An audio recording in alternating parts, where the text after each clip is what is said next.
دي صينية كنافة بالقشطة، ما دقتوش في حلاوتها قبل كده. بعيدا عن اختراعات الكنافة بتاعت كل سنة، هتفضل الصينية دي أحلى حلو تعملوه في رمضان. سكرها مظبوط، سهل قوي، وهتطلع ناجحة معاكم من أول مرة. الكنافة بتحتاج شربات تقيل بارد، بحضره بإني بخلط سكر مع مية معاهم عصير نص ليمونة، واختياري نحط معاها عسل جلوكوز. بقلب من نص الحلة، وبمجرد ما يبدأ بالغليان احسبه بالظبط 15 دقيقة على نار وسط. صبيته في كوباية مع رشة فانيليا، بديهم تقليبة مع بعض وبسيبه يبرد على جنب.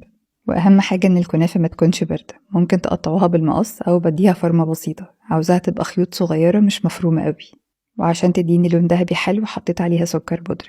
بديها تقليبه من تحت لفوق اوزعه كويس. ودي كوبايه سمنه سيحتها وبقلبها كويس مع الكنافه لحد ما كل حته كنافه تتغطى بالسمنه.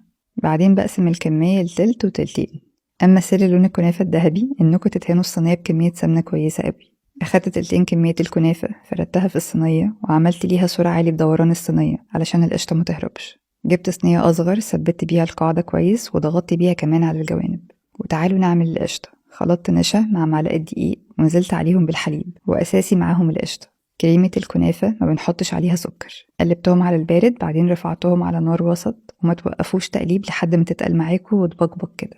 هنا طفيت النار وحطيت الفانيليا، وعلى طول وهي دايبة كده بحشي بيها الكنافة. أهم حاجة انزلوا بيها في نص الصينية وهي هتتوزع لوحدها. وقبل ما احط طبقة الكنافة التانية هسيب القشطة تبرد وتتماسك ربع ساعة على جنب. لما كونت طبقة متماسكة على الوش كده، أخدت تلت الكنافة الباقي وزعته طبقة خفيفة عليها.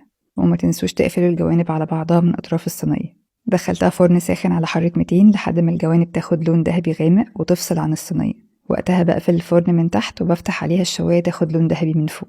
ولحد ما الكنافة تستوي، خلوني أقول لكم إن كل طلبات الوصفة طلبتها من أبليكيشن انستا شوب، عليه كل السوبر ماركتس اللي بحب أجيب منها طلبات البيت، زي السكر، القشطة، الفستق والسمنة. والتوصيل ببلاش على أول 5 أوردرات. ودي الكنافة بعد ما طلعت من الفرن، لما تلاقوا الجوانب فصلت كده اعرفوا إنها استوت مظبوط. على طول قلبتها وكانت ذهبي ورهيبة كده. استنيت بس 10 دقايق عليها وسقيتها بالشربات. لما يبقى تقيل وبارد هيخليها مقرمشة معاكم أطول وقت. بسيبها ربع ساعة تتشرب، وأي زيادة بعد كده بصفيها. وأساسي بحبها مع رشة فستق على الوش، تتاكل لحد آخر فتفوتة، بس أنا حاولت أقاوم وأخدت منها قطعة صغيرة بس. صينية كنافة طعمها رهيب، وصعب تجربوها بالطعامة دي غير من إيديكوا في البيت.